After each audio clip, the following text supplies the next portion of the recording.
ముందుగా అందరికీ నా నమస్కారాలండి. నా పేరు రాజశేఖర్ సబ్బవరపు. విజయనగరం జిల్లా మెంటాడ మండలం జనసేన ఒక కార్యకర్తను. సోషల్ మీడియాలో జరిగే కొన్ని విషయాలపై నా స్పందన తెలియజేయడానికి నా ఛానల్ ద్వారా ఈ రోజు నుంచి పలు విషయాలపై స్పందిద్దాం అనుకుంటున్నానండి. ముఖ్యంగా ప్రస్తుతం ఉన్న సోషల్ మీడియా వేదికలపై ఇష్టం వచ్చిన స్థాయిలో ప్రధానమంత్రి నుంచి, ముఖ్యమంత్రి నుంచి వాళ్ళ పదవులతో సంబంధం లేకుండా అతి సామాన్యులు కూడా ఇష్టం వచ్చినట్టు వాళ్ళు నచ్చిన భాషలో మాట్లాడడం జరుగుతుందండి. అది అందరికీ బాధాకరమైన విషయం.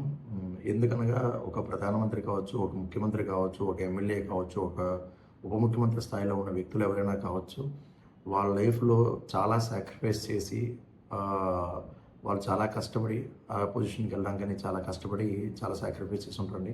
కాకపోతే మనం వాటిని చాలా సింపుల్గా ఇక్కడ ఒక సెల్ ఫోన్ చేతిలో ఉంది కాబట్టి వాళ్ళ కులాన్ని, వాళ్ళ మతాన్ని ఇష్టం వచ్చినట్టు మాట్లాడడం అనేది ఈ సమాజానికి ఎంతవరకు శ్రేయస్కరం కాదు. దీనిపైన ఒక న్యూట్రల్ వాయిస్ అనేది ఈ రోజుల్లో చాలా తగ్గిపోతుంది. అంటే మనం ఒక నాయకుడిని మనం ఫాలో అయ్యామంటే ప్రతి విషయాన్ని గుడ్డిగా ఫాలో అవ్వాలని లేదు.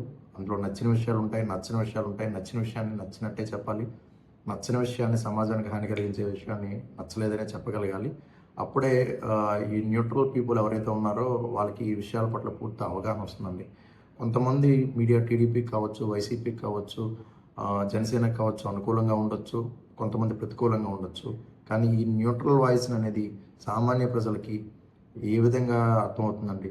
ఈ న్యూట్రల్ వాయిస్ వినిపించే వాళ్ళు ఈ మధ్యన చాలా తక్కువ అవుతున్నారు. అంటే ఒక వ్యక్తి, ఒక నాయకత్వం నచ్చినంత మాత్రాన ప్రతి విషయంలో ఆ వ్యక్తి, ఆ నాయకుడు కరెక్ట్గా చేస్తున్నట్టు కాదు, అలాగని అన్నీ కరెక్ట్గా చేయనట్టు కాదు వ్యతిరేకించే వాళ్ళకి.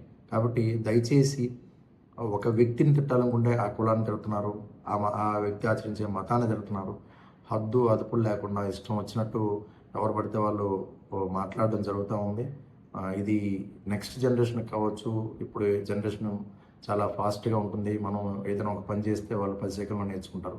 అలాంటిది మనం ఒక భాష వాడితే వాళ్ళు 100 రకాలు ఇంకా పదాలతో ఇంకొంచెం నెక్స్ట్ జనరేషన్ అనేది పాడవుతుంది. కాబట్టి దయచేసి అందరూ సంయమనం పాటించి ఒక విషయాన్ని, చర్చని కూలంకషంగా విషయ పరిజ్ఞానంతో మాట్లాడాలి మాత్రమే సోషల్ మీడియాలో ఈ సమాజానికి హాని కలిగించే విధంగా లేకుండా జరగాలనేది అందరి ఆకాంక్ష అండి. దయచేసి ఇక నుంచి నా యొక్క భావాల్ని, నా యొక్క ఒపీనియన్స్ని సోషల్ మీడియా ద్వారా మీతో షేర్ చేసుకుంటాను. ఇన్ని రోజులు చేయకపోవడానికి రీజన్ ఏంటంటే ఈ కింద వచ్చే కామెంట్స్ కావచ్చు, మనం జెన్యున్గా మాట్లాడచ్చు, నచ్చేవాళ్ళు, నచ్చిన వాళ్ళు చాలా వరకు ఉంటారు.